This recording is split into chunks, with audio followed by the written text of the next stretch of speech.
Dan selamat petang kepada seluruh rakyat Malaysia. Jadi bersama dengan saya petang ini adalah Datuk Dr. Rohaizat, Datuk Dr. Nur Hayati dan juga Dr. Hisham Shah. Kementerian Kesihatan Malaysia ingin memaklumkan bahawa pada hari ini Malaysia mencatatkan bilangan kes pulih pada jangkitan COVID-19 sebanyak 839 kes. Ini menjadikan jumlah kumulatif kes yang telah pulih sepenuhnya daripada jangkitan COVID-19 adalah 25,654 kes, iaitu bersama dengan 70.4% daripada jumlah keseluruhan kes. Secara keseluruhannya, sehingga 5 November 2020 jam 12 tengah hari, sebanyak 1,009 kes baru telah dilaporkan, menjadikan jumlah kes positif COVID-19 di Malaysia adalah sebanyak 36,434 kes. Manakala jumlah kes aktif dengan keboleh jangkitan COVID-19 pula adalah 10,503 kes. Untuk makluman, negeri Sabah mencatatkan sebanyak 564 kes, iaitu 55.9% daripada jumlah keseluruhan kes positif pada hari ini. Negeri-negeri di Lembah Kelang pula mencatatkan sebanyak 198 kes, iaitu 19.6%, dan wilayah Persekutuan Labuan mencatatkan sebanyak 95 kes positif, iaitu 9.4% pada hari ini. Kelima-lima negeri ini masih berada dalam Perintah Kawalan Pergerakan Bersyarat, menyumbang sebanyak 857 kes, iaitu bersamaan dengan 84.9% daripada keseluruhan kes positif COVID-19 pada hari ini. Sebanyak 112, iaitu bersamaan dengan 11.1% yang dilaporkan hari ini adalah berkaitan dengan kluster-kluster penjara dan pusat tahanan sementara. Ini melibatkan kluster penjara Sandakan 73 kes, kluster Seberang Perai 14 kes, kluster penjara Kepayang 12 kes, kluster penjara Reman 12 kes dan kluster Tembok 1 kes. Ingin dimaklumkan daripada 1,009 kes baru yang dilaporkan pada hari ini, terdapat 9 kes import yang mendapat jangkitan dari luar negara yang melibatkan 4 warga negara dan 5 bukan warga negara yang tiba daripada negara India 2 kes, Kazakhstan 1 kes, Indonesia 1 kes, Korea Selatan 1 kes, Nigeria 1 kes, Afrika Selatan 1 kes, Mexico 1 kes dan Kemboja 1 kes. Daripada 1,000 kes penularan di dalam negara, 4 kes merupakan pengunjung yang pulang dari negeri Sabah. Ini menjadikan jumlah kes dilaporkan mempunyai sejarah perjalanan ke negeri Sabah sejak 20 September 2020 adalah sebanyak 483 kes. Perincian kes penularan COVID-19 dalam negara adalah seperti berikut. Di negeri Sabah, 564 kes telah dilaporkan pada hari ini, iaitu 119 kes daripada kluster-kluster sedia ada, termasuk 17 kes daripada kluster baru, iaitu kluster Sutera dan kluster Ria 30. 254 kes daripada saringan kontak rapat kes positif dan 191 kes daripada lain-lain saringan COVID-19.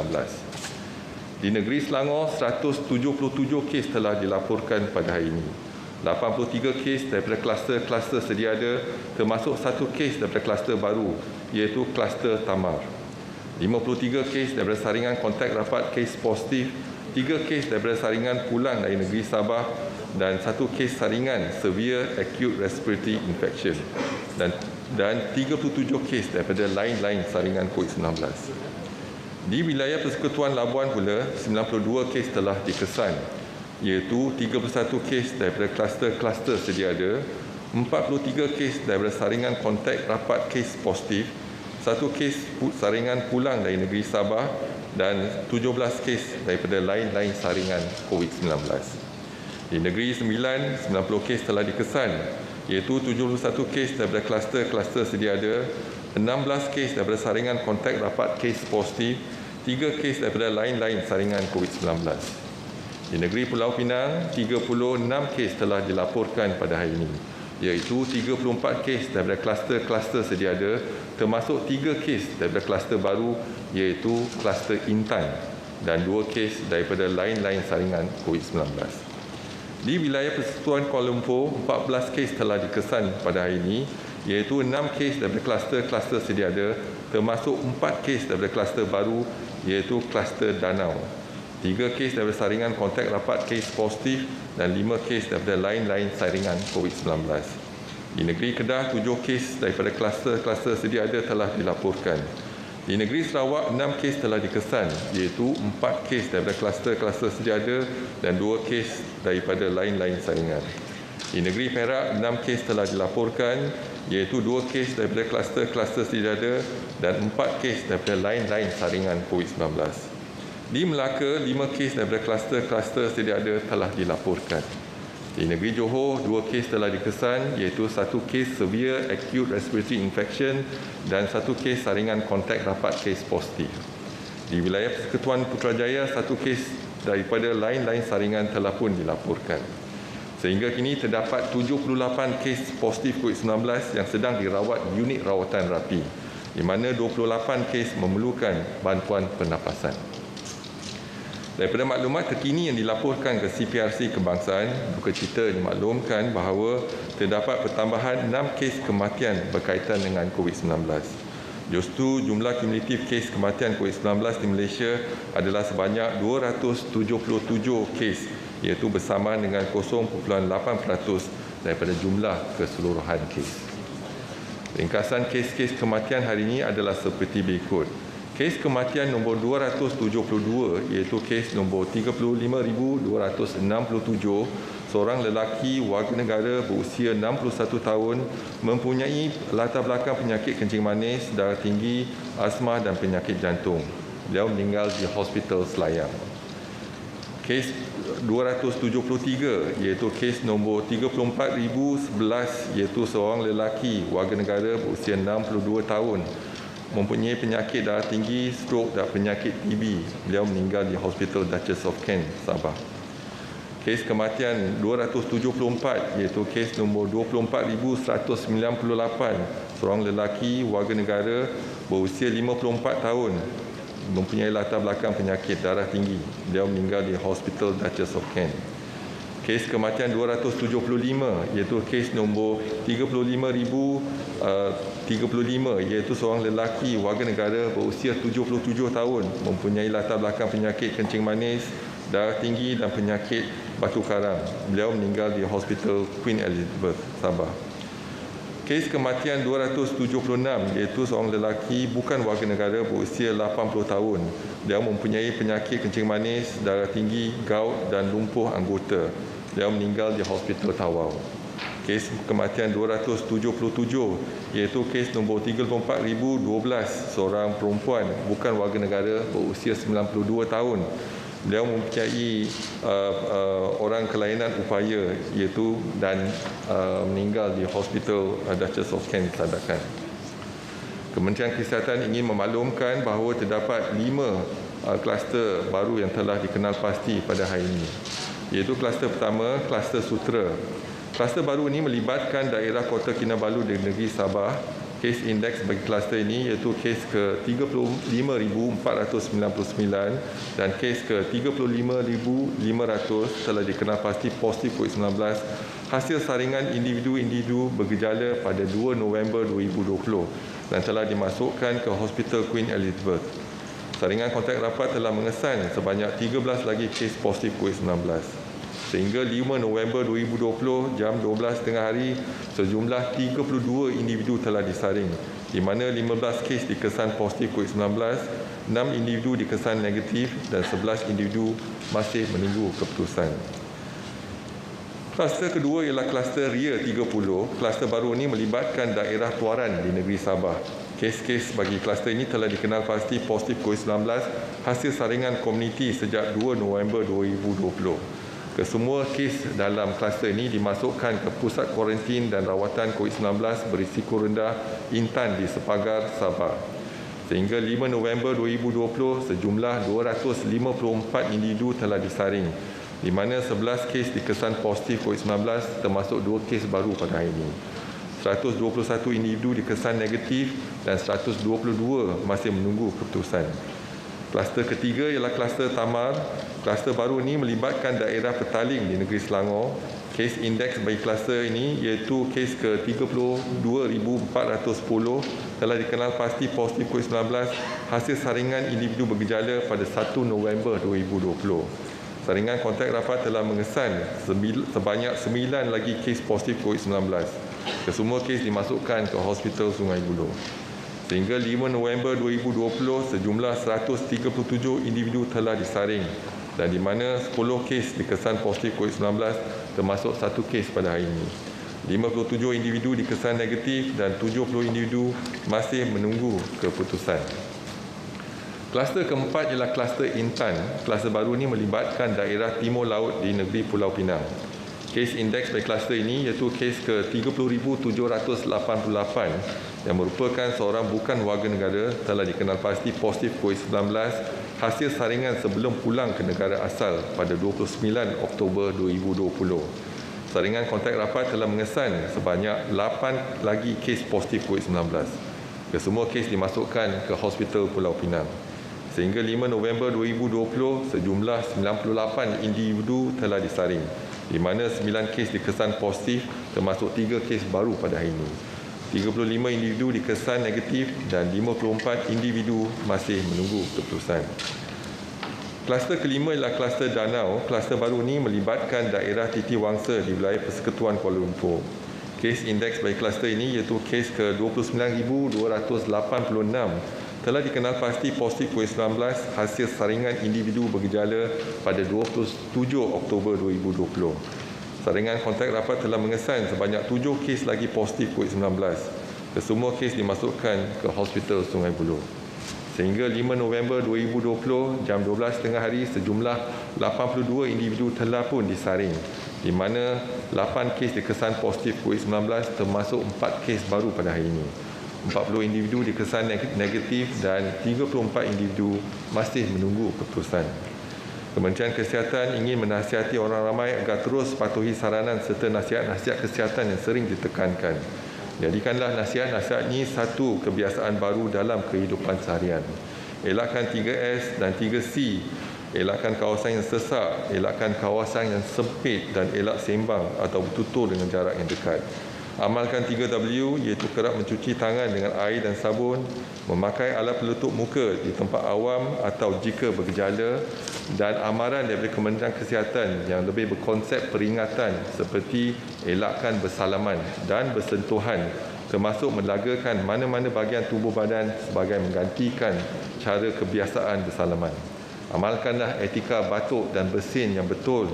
Dapatkan rawatan segera jika bergejala, duduk di rumah dan elakkan aktiviti kunjung-mengunjung. Lakukanlah aktiviti disinfeksi dan pembersihan kawasan yang kerap disentuh. Patuhilah kepada SOP sebagai norma baru, iaitu syarat-syarat seperti yang ditetapkan di bawah Perintah Kawalan Pergerakan Pemulihan. Orang yang berisiko tinggi seperti kanak-kanak, bayi, warga emas dan orang kurang upaya perlu dilindungi. Manakala individu tidak sihat dan bergejala, dikehendaki segera menjalani pemeriksaan kesihatan.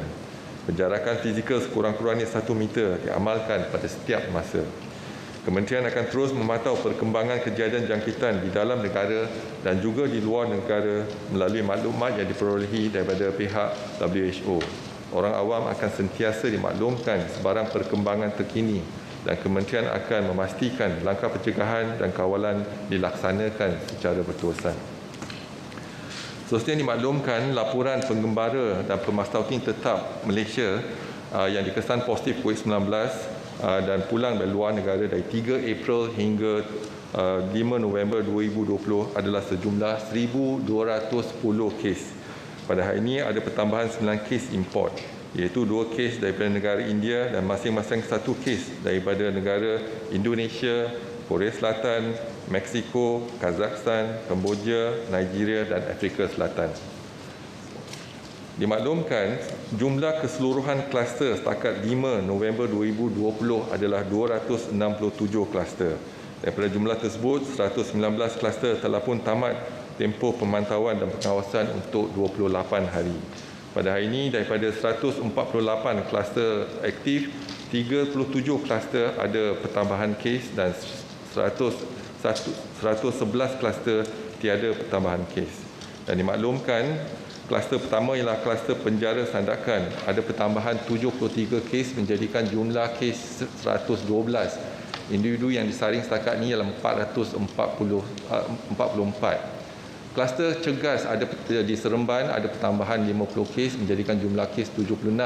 Individu yang disaring ialah 406. Kluster kaya masih ada pertambahan 31 kes menjadikan jumlah kes 507. Individu yang disaring setakat ini ialah 1,525. Kluster usaha ada pertambahan 23 kes menjadikan jumlah kes 84. Individu yang disaring setakat ini ialah 96. Kluster hentian masih ada pertambahan 22 kes menjadikan jumlah kes 347. Jumlah individu yang disaring adalah 2,190. Kluster sutera iaitu kluster baru di Kota Kinabalu, Sabah ada pertambahan 15 kes iaitu menjadikan jumlah yang disaring setakat ini adalah 32. Dan kluster penjara seberang Perai masih ada pertambahan 14 kes menjadikan jumlah kes 317. Individu yang disaring adalah 5,332. Kluster titian di Labuan masih ada pertambahan 13 kes menjadikan jumlah kes 42. Jumlah individu disaring setakat ini 530. Kluster penjara Kepayang di Sabah masih ada pertambahan 12 kes menjadikan jumlah kes ialah 1,796. Dan individu yang disaring adalah 3,931. Kluster penjara Reban masih ada pertambahan 12 kes menjadikan jumlah kes 509. Jumlah individu yang disaring adalah 2,965. Kluster Sagu King di Labuan masih ada pertambahan 10 kes menjadikan jumlah kes 308. Individu yang disaring setakat ini 3,539. Kluster Lengkong ada pertambahan 9 kes dan jumlah kes hari ini ialah 33 dan jumlah yang disaring ialah 147. Kluster Pematang masih ada pertambahan 9 kes menjadikan jumlah kes 23. Individu disaring adalah 866. Kluster Tenaga di Labuan masih ada pertambahan 8 kes menjadikan jumlah kes 66. Individu disaring adalah 151. Kluster Tikir di Keningau, Sabah masih ada pertambahan 7 kes menjadikan jumlah kes 134. Jumlah yang disaring adalah 2,004. Kluster Basong di Kudat, Sabah masih ada pertambahan 7 kes menjadikan jumlah kes 80. Individu disaring setakat inilah 689. Kluster Melati masih ada pertambahan 5 kes menjadikan jumlah kes 76. Jumlah yang disaring adalah 398. Kluster Bah Medan di Sepang, Selangor masih ada pertambahan 4 kes menjadikan jumlah kes 36. Individu disaring setakat ini 87. Kluster Taman Laut di Petaling, Selangor ada pertambahan 4 kes menjadikan jumlah kes 27. Individu disaring 123. Kluster baru iaitu kluster Danau di Titiwangsa, Kuala Lumpur ada pertambahan 4 kes menjadikan jumlah kes 8. Individu disaring setakat ini adalah 82. Kluster 7 Serangkai di Sabah masih ada pertambahan 3 kes menjadikan jumlah kes 399. Individu disaring adalah 4,433. Kluster Bayan masih ada pertambahan 3 kes menjadikan jumlah kes 95. Individu disaring setakat ini 1,970. Kluster Astaka masih ada pertambahan 3 kes menjadikan jumlah kes 56. Jumlah yang disaring 156. Kluster Wisma Sebekas di Kuching, Sarawak masih ada pertambahan 3 kes menjadikan jumlah kes 19. Individu disaring ialah 679. Kluster Intan iaitu kluster baru di Timur Laut Pulau Pinang ada pertambahan 3 kes menjadikan jumlah kes 9 dan jumlah yang disaring adalah 98. Kluster Keladi masih ada pertambahan 2 kes iaitu menjadikan jumlah kes 47 dan individu disaring adalah 345. Kluster Jernih di Seremban ada pertambahan 2 kes menjadikan jumlah kes 16. Individu disaring 118. Kluster baru Ria 30 di Tuaran, Sabah ada pertambahan 2 kes menjadikan jumlah kes 11. Individu disaring 254. Kluster Tembok masih ada pertambahan 1 kes menjadikan jumlah kes 1,754. Jumlah yang disaring setakat ini ialah 9,106. Kluster Utama masih ada pertambahan 1 kes menjadikan jumlah kes 251 dan individu yang disaring setakat ini ialah 1,209. Kluster Bah Tropicana masih ada pertambahan 1 kes menjadikan jumlah kes 64. Individu disaring setakat ini ialah 871. Kluster Greenhill di Sarawak masih ada pertambahan 1 kes menjadikan jumlah kes 64 dan individu disaring ialah 762. Kluster Buntar masih ada pertambahan 1 kes menjadikan jumlah kes ialah 57. Individu disaring ialah 1051. Kluster Mentari masih ada pertambahan 1 kes menjadikan jumlah kes 32, individu disaring ialah 112. Kluster Bukit masih ada pertambahan 1 kes menjadikan jumlah kes 17, individu disaring 631. Kluster Aero di Petaling Serat Selangor ada pertambahan 1 kes menjadikan jumlah kes 12, individu yang disaring adalah 96. Kluster baru Tamar di Petaling Selangor ada pertambahan 1 kes menjadikan jumlah kes 10, individu disaring 137. Dan lain-lain kluster iaitu kluster Benteng, kluster Bangang-Bangau, kluster Rumah Merah, kluster Ramai-Ramai dan kluster Jalan Meru tiada pertambahan kes. Seterusnya dimaklumkan laporan kapasiti harian 61 makmal COVID-19 seluruh negara yang menjalankan ujian RT-PCR setakat 4 November 2020 adalah sejumlah 58,566 ujian. Semalam kita berjaya menjalankan 25,662 ujian, iaitu bersamaan dengan 47%. Juga dimaklumkan kapasiti harian 3 makmal COVID-19 di negeri Sabah yang menjalankan ujian RT-PCR setakat 4 November 2020 adalah sejumlah 2,700 ujian seharian. Semalam ketiga-tiga makmal berjaya menjalankan 2,486 ujian bersamaan dengan 92%. Dan setakat 4 November 2020, jumlah keseluruhan ujian RT-PCR yang dihantar ke Semenanjung dari Sabah adalah 36,547 ujian, iaitu dengan bantuan pos laju 44.2% dan Tentera Udara Diraja Malaysia 48.1%. Dimaklumkan juga jumlah kumulatif ujian RTK antigen seluruh negara setakat 4 November 2020 adalah sejumlah 393,557 ujian. Daripada jumlah tersebut, 6,919 ujian adalah positif, iaitu bersamaan dengan 1.8%. Juga dimaklumkan jumlah kumulatif ujian RTK antigen di negeri Sabah setakat 4 November adalah sejumlah 119,867 ujian. Daripada jumlah tersebut, 6,053 ujian adalah positif COVID-19 bersamaan dengan 5%. Semalam sahaja 3,933 ujian RTK antigen seharian dijalankan dan 225 sampel adalah positif COVID-19 bersama dengan 5.7%. Jadi pada hari ini dapat kita simpulkan 1,009 kes COVID-19 telah dikesan, melibatkan 6 kematian, 5 kluster baru dan 9 kes import dari luar negara. Dan saya buka kepada sebarang pertanyaan, kita silakan. Assalamualaikum Tan Sri, Wan Zaru daripada Media Prima. Tan Sri, ada 3 soalan kat sini. Cuma nak dapat pengesahan berkenaan dengan kluster Ria 30 di Tuaran Sabah. Boleh kita tahu dari mana datangnya kes indeks tersebut? Itu soalan pertama. Dan soalan kedua, seorang pakar epidemiologi mendakwa kaedah penentuan zon jangkitan COVID-19 terlalu mudah dan tidak realistik kerana bergantung kepada jumlah kes sekaligus tidak menggambarkan keadaan sebenar di lapangan berikutan demografi dan kemudahan kesihatan yang berbeza-beza. Adakah ia satu-satunya kayu ukur yang digunakan oleh kementerian untuk menentukan kategori sesebuah kawasan jangkitan atau turut mengambil kira faktor lain? Dan soalan seterusnya, semalam Tan Sri menyebut kes positif dijangka meningkat hingga 6,000 dalam tempoh seminggu. Jadi apa persediaan yang sedang dijalankan atau sudah dilaksanakan termasuk dari segi tenaga kerja dan kemudahan kesihatan? Terima kasih Tan Sri.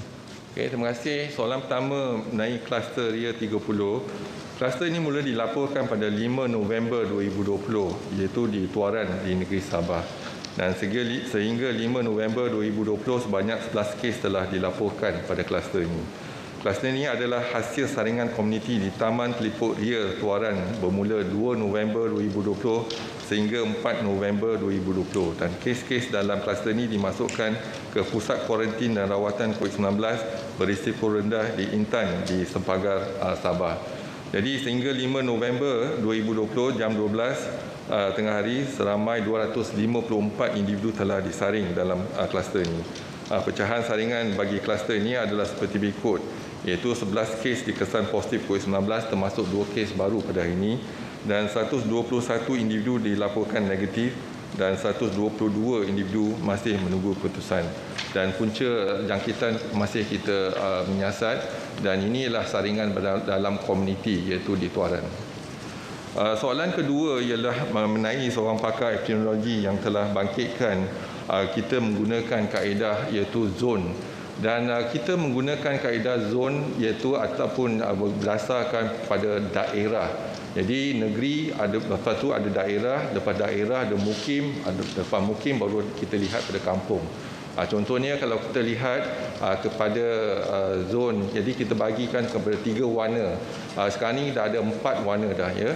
Warna hijau ia tak ada kes langsung, lepas tu warna kuning iaitu sampai kes 40 kes. Tapi sekarang ni kita kuning hanya sampai 20. Kuning sampai 20. 21 ialah jingga sampai 40. Dan 41 ke atas ialah warna merah. Ini ialah untuk dari segi pentadbiran. Jadi kita lihat dari segi pentadbiran ialah berpusat di daerah, bukan di mukim, bukan di kampung, tapi di daerah. Jadi kita menggunakan color code ini untuk membantu kita mempermudahkan pemahaman kita iaitu di daerah, dan kita juga akan kenal pasti dengan mukim. Dan kita bukan hanya gunakan kaedah coding. Jadi mungkin pakar epidemiologi itu ada silap faham. Jadi dia ingatkan kita hanya bergantung pada color coding. Kita juga bergantung kepada penilaian risiko, di mana kita melihat pada kadar jangkitan, doubling time, kita melihat kepada kawasan, logistik, kita lihatkan banyak faktor-faktor lain yang kita tentukan. Jadi kalau kita lihat tindakan kita, sebelum negeri Selangor telah dikenal pasti 6 daerah zon merah. Sebelum zon merah lagi kita dah bimbang dengan negeri Selangor sebab kepadatan penduduk yang tinggi dan pergerakan yang tinggi. Dan satu ketika dulu saya telah umumkan R0 di negeri Selangor ialah 1.98, lebih tinggi daripada negeri Sabah. Jadi itu kebimbangan kita.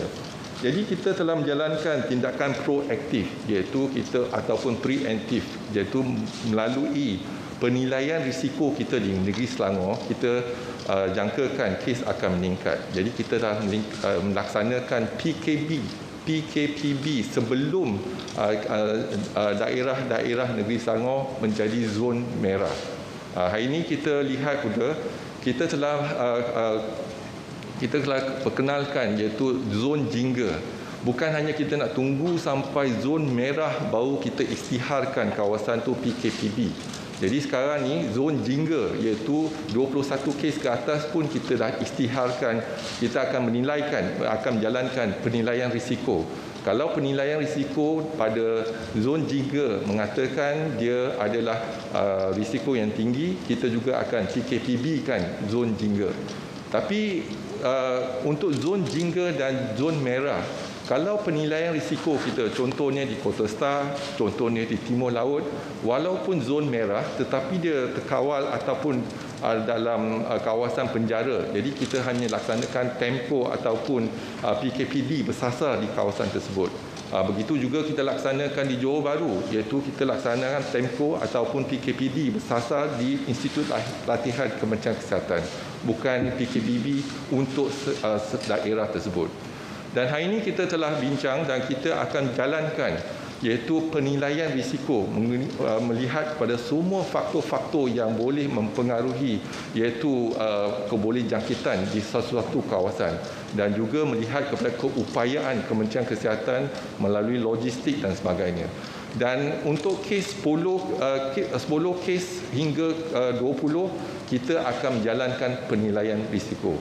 Dan hari ini Yang Berhormat Menteri Pertahanan telah pun umumkan 3 mukim yang telah kita kenal pasti. Contohnya kita lihat pada Kerian, iaitu di mukim Parit Buntar. Jadi kita lihat pada Parit Buntar kita laksanakan PKPB di situ. Kita juga lihat kepada Dungun, ya, kalau daerah Dungun, tetapi iaitu di mukim Rasau.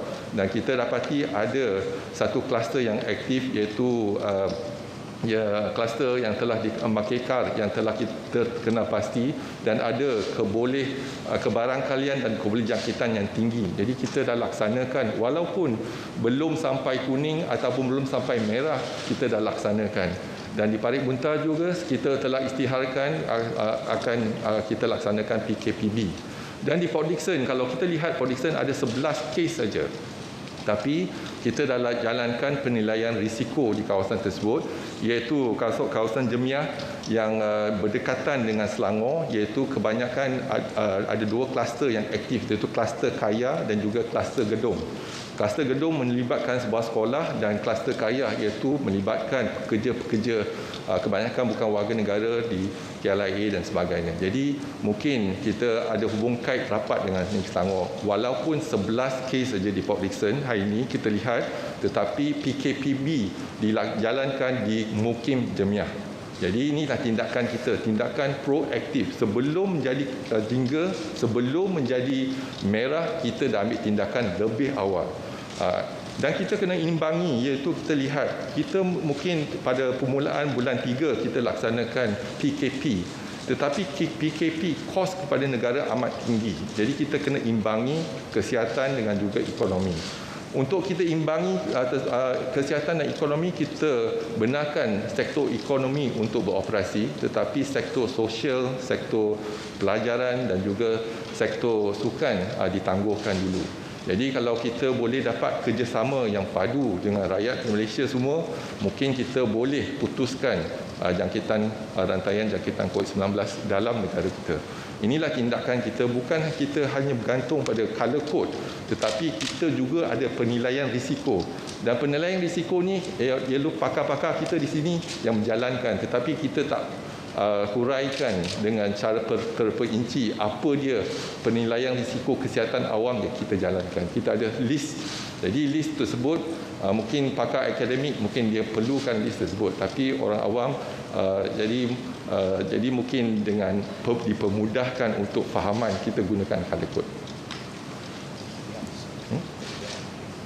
Persediaan kes kalau kita lihat, jadi jangkaan kita setiap minggu kalau kita lihat daripada gambar rajah iaitu R0 kita. Jadi dalam R0 kita, kalau boleh kita tunjukkan sekarang ni, kita lihat setiap hari iaitu kolom warna biru kita akan kenal pasti berapa kes. Patutnya hari ini kita ada 974 kes, tapi yang pasti kita ada dapat 132 kes, 109 kes pada hari ini. Semalam 132. Jadi 1032 semalam, hari ini 1009 kes, dan kita tolak kes import ada 1000 kes.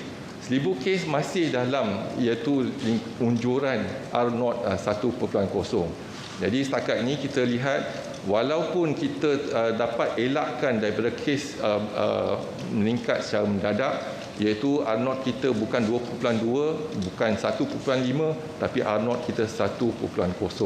Tetapi kita masih boleh bertahan. Jadi kita lihat, kita mula dengan R0 iaitu 20 September ialah 2.2. Tapi kalau kita berjaya turunkan kepada 1.5, lepas tu sekarang ni R0 ialah 1.0. Jadi tak cukup lagi. Kalau 1.0 maksud dia kita masih bertahan. Kita kena turunkan dalam tempoh 2 minggu lagi, mungkin kalau boleh kepada 0.5. Kalau 0.5 bermaksud kalau 100 orang dijangkiti, 50 orang akan dijangkiti. Lepas tu 50 orang akan menjangkiti 25 orang. Jadi dia semakin bersusut. Itu yang kita lihat. Kalau begitu kita boleh kawal penularan jangkitan COVID-19 dalam negara kita. Jadi dalam kesiapsiagaan kita melihat kepada sekarang ni, kalau kita dah jangkakan dalam seminggu menggunakan unjuran dan ramalan untuk tempoh 6 Oktober hingga 4 November 2020, dan juga kita boleh ramalkan dalam tempoh seminggu 2. Jadi apa yang penting adalah kalau kita dah unjurkan, kita akan buat kesiapsiagaan. Yang pertama, kita melihat kepada keupayaan hospital ataupun fasilitis Kementerian Kesihatan. Dan juga kita kena belajar pada negeri Sabah, contohnya melihat kepada logistik. Dan yang pasti ialah kita kena lihat kepada makmal-makmal kita sama ada dah bersiap sedia reagen dan sebagainya. Ini yang penting. Jadi bukan hanya cara reaktif bila ada jangkitan barulah kita nak cari makmal kita bahan-bahan ataupun untuk upgradekan hospital tersebut. Jadi sekarang tindakan telah dijalankan, iaitu tindakan proaktif, kesiapsiagaan makmal, kesiapsiagaan hospital. dan kesiapsiagaan pusat kuarantin dan rawatan risiko rendah. Dan juga kita kena lihat kepada sumber manusia, macam mana kita nak gerakkan sumber manusia kita dari dalaman, iaitu di negeri tersebut ataupun dari negeri lain, dan juga kita melihat kepada jawatan-jawatan kontrak yang boleh kita tawarkan untuk tempoh setahun contohnya. Jadi ini semualah kesiapsiagaan kita di sebalik tabir, iaitu kita melihat kepada kawasan yang berisiko dan juga kesiapsiagaan kita. Jadi kalau kita lihat semua panglima-panglima kita ada tanggungjawab masing-masing. Contohnya di hospital, Datuk Dr. Dor Haizat, di kesihatan awam, Dr. Nur Hayati dan Dr. Datuk Chong, dan juga di makmal ialah Dr. Hisham Shah. Jadi kita lihat pada kesiapsiagaan keseluruhan untuk kita bersiap siaga sebelum penyakit melanda. Dan ini berbeza dari bulan 3 apabila penyakit melanda, jadi kita masih cuba mendapatkan kesiapsiagaan kita, iaitu peralatan dan sebagainya. Hari ini kita dah bersiap siaga walaupun gelombang ketiga lebih mencabar, tetapi kesiapsiagaan kita lebih tinggi kalau dibandingkan di bulan 3 dan 4. Assalamualaikum Tan Sri, saya Haris dari Malaysia Kini. Saya ada dua soalan. Yang pertama sekali mengenai langkah terbaru diambil oleh Parlimen. Hari ini Speaker Parlimen mengumumkan bahawa ada satu set barulah langkah-langkah untuk mengelakkan penularan COVID-19 di Dewan Rakyat. Ini termasuk mengurangkan jumlah ahli Parlimen yang bersidang kepada 80 orang sahaja pada satu-satu masa. Jadi nak bertanyalah, adakah langkah sebelum ini tidak berkesan ataupun sebenarnya fizikal, sebab di Parlimen sebelum ni sudah dibuat physical distancing dan juga ada partition di antara ahli-ahli Parlimen. Adakah ini tidak mencukupi untuk membolehkan semua ahli Parlimen bersidang sekali lah dalam satu masa? Dan yang keduanya, ada maklumat bahawa terdapat beberapa penularan baru di kalangan pekerja sebuah pusat beli belah di daerah Petaling yang berkait dengan kluster utama. Jadi kita nak tanya, adakah perkara ini benar dan adakah ia masih berkait dengan case index kluster, iaitu seorang pekerja keselamatan, atau sudah merebak ke generasi yang keberapa setakat ini? Rasanya bulan lepas Tan Sri ada cakap dah merebak sehingga generasi ke-6. Adakah sudah mengesan lebih lagi daripada 6 generasi?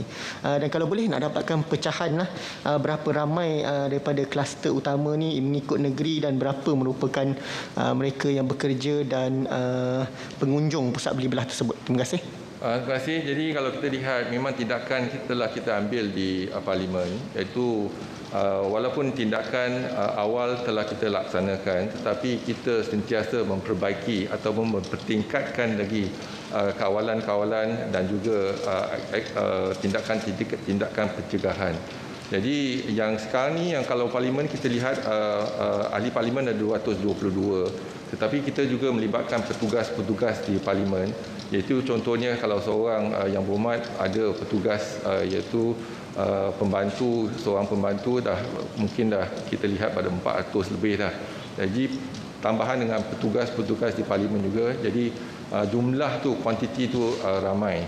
Jadi apa yang kita, walaupun SOP itu ada, tetapi kita boleh pertingkatkan lagi SOP tersebut. Dan kebimbangan kita ialah sebab ahli-ahli Parlimen ni datang dari seluruh negara.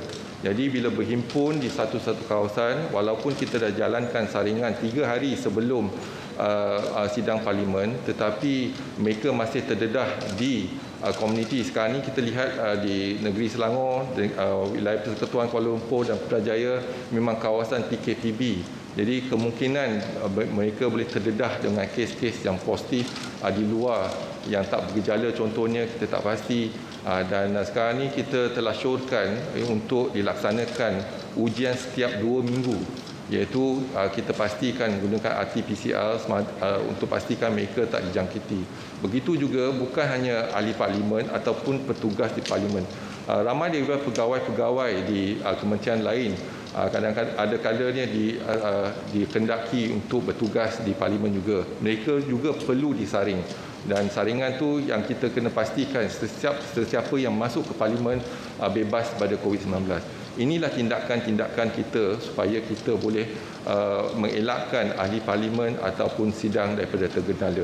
Jadi kita menjalankan aktiviti-aktiviti ini untuk pastikan Parlimen bebas pada jangkitan COVID-19, insya-Allah. Yang soalan kedua, semalam hari ini ada satu kes iaitu daripada kluster utama. Semalam ada 2 kes. Dan kluster utama setakat ini telah menjangkiti 251 individu. Dan jadi yang sembuh ialah 211 dan 40 individu masih dirawat di hospital ataupun pusat kuarantin dan rawatan risiko rendah.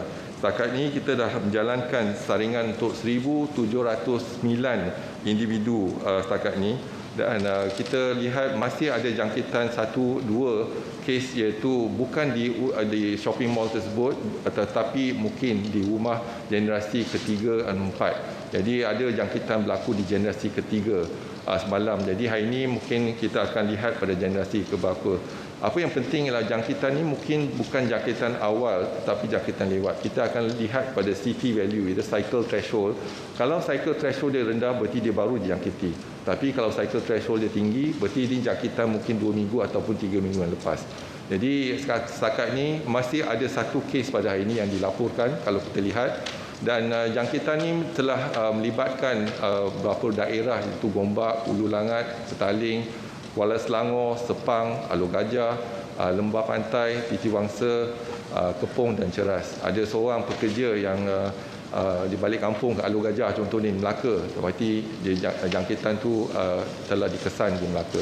Jadi kita harap mereka yang telah dijangkiti ataupun telah diberi HSO di rumah pastikan tidak melintas sempadan ataupun pergi ke negeri lain ataupun daerah lain. Kalau boleh mereka telah dikenal pasti sebagai kes kontak rapat, pastikan mereka tidak merentas sempadan iaitu sempadan negeri ataupun sempadan daerah.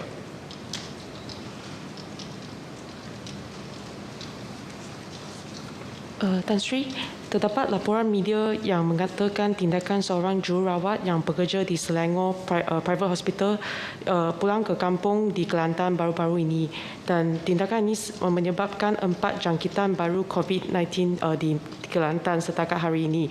Nah, ia termasuk melibatkan satu kes seorang bayi berusia 22 hari dan iaitu anak saudara jururawat tersebut dan warga emas berusia 75 tahun yang juga neneknya. Dan 2 lagi kes ialah melibatkan ibu dan adik kepala jururawat wanita.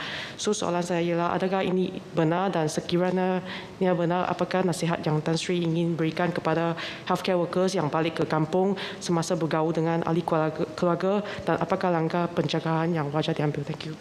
Terima kasih atas soalan tersebut. Jadi kita sentiasa menasihatkan mereka yang di kawasan zon merah iaitu kawasan PKPB supaya kekal di zon merah tersebut, jangan balik ke kampung. Kalau mau balik ke kampung ada risiko kita membawa jangkitan terutamanya kepada ibu bapa kita ataupun warga emas di kampung dan juga kanak-kanak dan sebagainya. Jadi ini berlaku, ada satu kes memang betul dia balik ke negeri Kelantan dan telah menjangkiti 4 orang yang positif, itu ahli keluarga tersebut. Dan sekarang ini kita dalam menjalankan saringan kepada 127 individu iaitu 40 melibatkan pekerja dengan individu tersebut dan yang lain iaitu 87 ialah kenalan dan juga ahli keluarga terdekat individu tersebut. Jadi nasihat Kementerian Kesihatan ialah kalau boleh elakkan daripada merentas sempadan negeri ataupun sempadan daerah, sebab kita berada di kawasan contoh di Lembah Kelang ialah PKPB.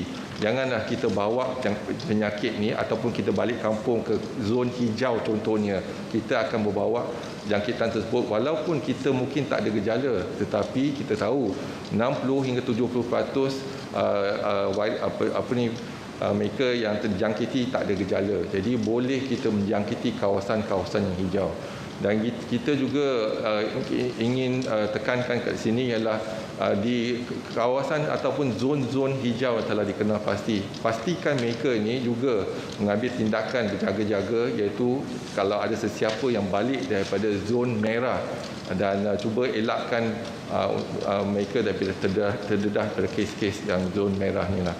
Inilah kebimbangan kita apabila ada aktiviti merentas sempadan negeri ataupun sempadan daerah. Okay, ada soalan lagi? Okey, kalau tak ada soalan lagi, sekali lagi saya ingin memperingatkan diri saya dan juga orang ramai untuk patuh kepada SOP. Kalau boleh dalam tempoh 2 minggu ni, kita mohon hanya 2 minggu ni untuk kekal duduk di rumah. Kalau kita duduk di rumah, kita nescaya insya-Allah kita boleh putuskan rantaian jangkitan COVID-19. Tetapi kalau kita terpaksa keluar untuk bekerja dan sebagainya, pastikan kita patuh kepada SOP. Elakkan daripada merentas sempadan negeri ataupun sempadan daerah. Jadi kita dah lihat pada hari ini satu kes yang balik sama ada dia pekerja kesihatan ke ataupun tidak. Jadi kepada semua, cuba elakkan balik ke kampung iaitu kawasan yang zon hijau. Kerana kita mungkin membawa kuman ataupun COVID-19 balik ke kampung, ke kawasan hijau dan akan menjadi satu kluster baru nanti. Jadi kita kena jaga kita kena jaga keluarga kita kena jaga komuniti dan juga negara kita. Sekian, wabillahi taufik wa hidayah. Wassalamualaikum warahmatullahi taala wabarakatuh. Terima kasih.